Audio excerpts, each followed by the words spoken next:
Motomüzika kanalından herkese merhaba. Dağlara çıkarken yine bir konudan bahsedeceğim arkadaşlar. Bugün sizlere 2020 model Ducati Multistrada 950 motosikletimin artılarından bahsedeceğim. Tercih edilme sebeplerinden bahsedeceğim. Ve en son kimler tercih etmeli bu motosikleti? Kime göre bu motosiklet? Bunlardan bahsedeceğim arkadaşlar. Haydi başlayalım.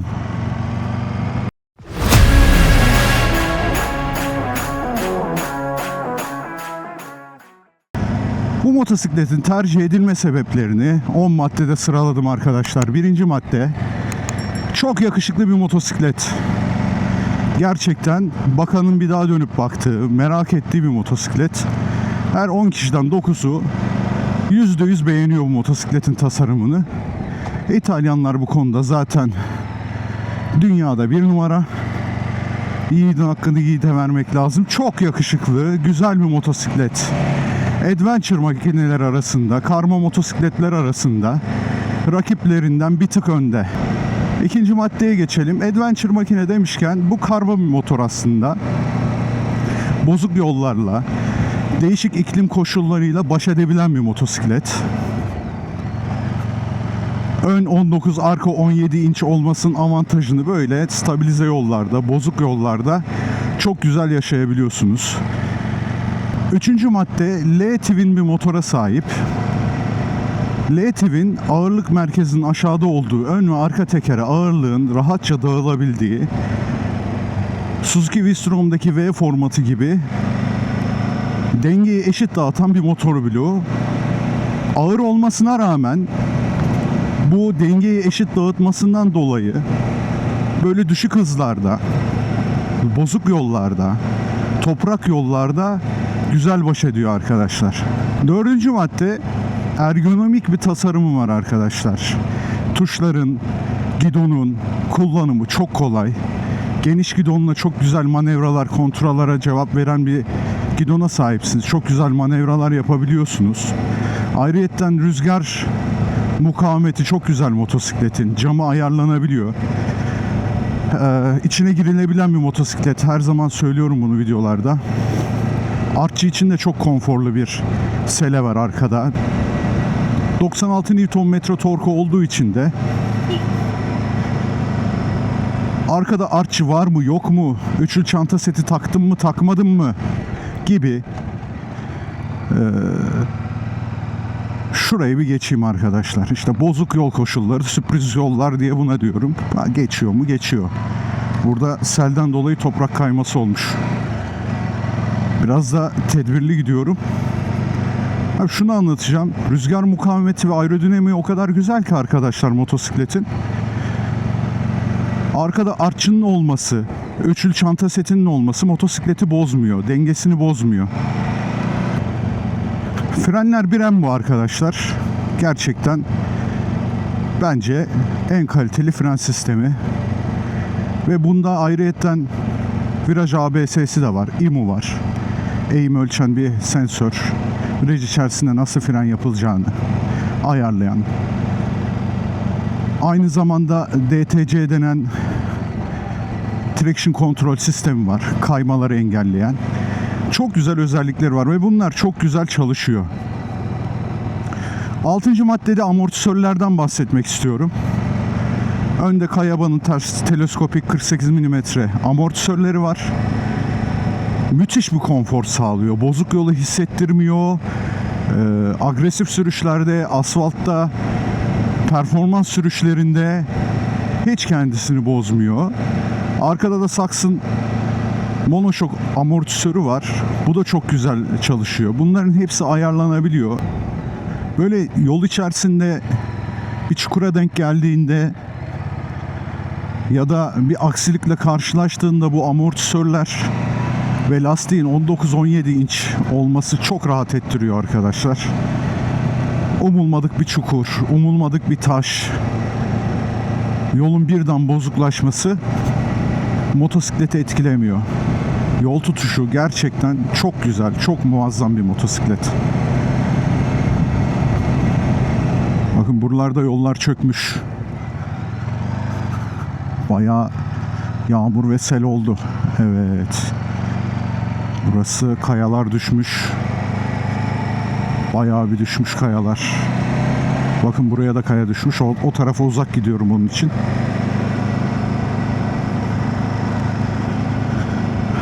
Böyle dağlara çıkarken size bir şey anlatmak çok hoşuma gidiyor. Şimdi kaçıncı maddede kalmıştık? 7. madde.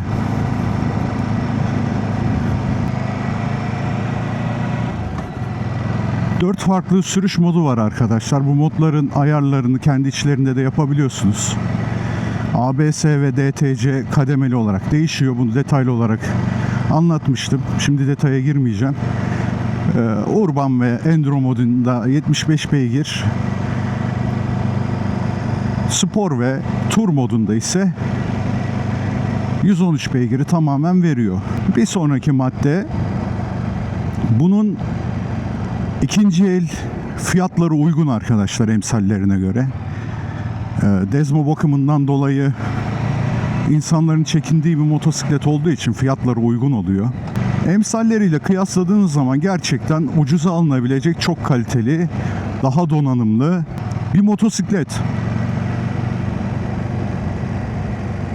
Japonlarla ve Almanlarla kıyasladığınızda düşük kilometrelerde almak isterseniz bayağı bir meblağ cebinizden çıkması gerekiyor. Ya da yüksek kilometreli motorlar almanız gerekiyor. Düşük model motosikletler almanız gerekiyor. Ben şu mantıkla gittim. Uygun fiyata motosikleti aldım. Üstüne bir de dezmo parasını kenara ayırdım. Ve kafam rahat şekilde biniyorum. Aldığım fiyatın üstüne dezmo parasını da eklesem, atıyorum bir Japon Afrika Twin olur, BMW 900 GS olur. Yani bunun emsalleri olabilecek motosikletleri daha pahalıya almak durumunda kalıyordum arkadaşlar. Alırken avantajlı. Eğer ikinci el alıyorsanız. Şimdi insanların çekindiği dezmo bakımına gelecek olursak, ben bu dezmo motoru ilk başlarda dikiş makinesi gibi çalıştığı için bir sonraki maddeye geçtik, evet. Bir ısınamamıştım. Gaz tepkileri falan beni bir şey yapmıştı böyle. Değişik hissettirmişti Japon motosikletine alışkın bir insan olarak. Ama edindiğim bilgiye göre özellikle yurt dışında çok tutulmasının, dezmo motorların çok tutulmasının sebepleri varmış. Buradan da servisinden edindiğim bilgiye göre güzelce açıkladılar. Motosikletin 30.000 kilometrede yapılacak bütün bakımlarını yapıyoruz. Motosikleti fabrika kondisyonuna getiriyoruz ve sizin kafanız rahat oluyor diyorlar. 15.000 kilometrede bir yağının değişmesi de bir avantaj. Onun dışında yakıt tüketimi büyük avantaj. Ben ne kadar bununla gazlarsam gazlayayım, ne kadar sapıtırsam sapıtayım arkadaşlar, 6 litrenin üstüne çıkmadım. 4.4 litre, 4.3 litre mesela burada sürüş yaptım ya düşük hızlarda. Ya inanamayacağınız kadar az yakıyor. Yani bunu çok iyi becermişler. Son maddede de bu Dezmo'nun avantajından bahsedeceğim arkadaşlar. Yüksek hızlarda sanki düşük hızlarda gidiyormuşsun gibi o kadar rahat gidiyor ki. O kadar rahat akıyor ki motosiklet. Kadrana bakmasanız böyle 80-90'la gidiyorum zannedersiniz ama kadrana bir bakıyorsunuz 140-150'lere çıkmışsınız. Ben hayatımda çok 1000 cc kullandım. Çok devir çeviren motosiklet kullandım. 2 silindir olup da böyle rahat gidebilen bir motosiklet ben hayatımda görmedim arkadaşlar. 5. vitesten 6. vitese atarken bile sanki 2. viteste gazlamışsınız da 3'e atıyormuşsunuz gibi bir hissiyatı var. İnanılmaz. Ve müthiş bir tebessüm oluşturuyor insanın yüzünde. Ya bu motosikletin sayabileceğim avantajları bunlar. Tercih edilme sebepleri bunlar arkadaşlar. Tabii unuttuğum, sizin eklemek istediğiniz şeyler olabilir. Yorumlarda belirtirseniz sevinirim. Şimdi son tahlilde bu motosikleti kimler tercih etmeli? Yıllardır spor motor kullanmış, sport touring, racing makine kullanmış ama Yaş ilerledikçe böyle tur yapmaya, yeni yerler keşfetmeye. Bunları yaparken de güçsüz bir motosiklet kullanmaya tahammül edemeyen, adventure makineye biniyoruz da kardeşim illaki çirkin motora mı binmemiz lazım? Yok mu şöyle yakışıklı bir her yola gidecek motor diyen insanlar tercih etmeli. Benim için ikinci el önemli değil. Geç satılsın. Ben biniciyim. Ben motosikletlerimi temiz kullanıyorum. Çok titizim. Bakımlarına riayet ediyorum. Pamuklara sarıyorum diyen adamın motorudur Ducati. Benim için seyahat önemli ama seyahat içerisinde nasıl keyif aldığım, artçımın nasıl rahat ettiği, konforlu bir seyahat etmem önemli diyen arkadaşlar, bu motosiklet tam size göre. Bu güzelliklerin hepsini sineye çekerim. Paşa'da Paşa Yaylası'na gelmişken Paşa Yaylası. Paşa gereken masrafı yaparım. Önemli olan benim için mantık değil.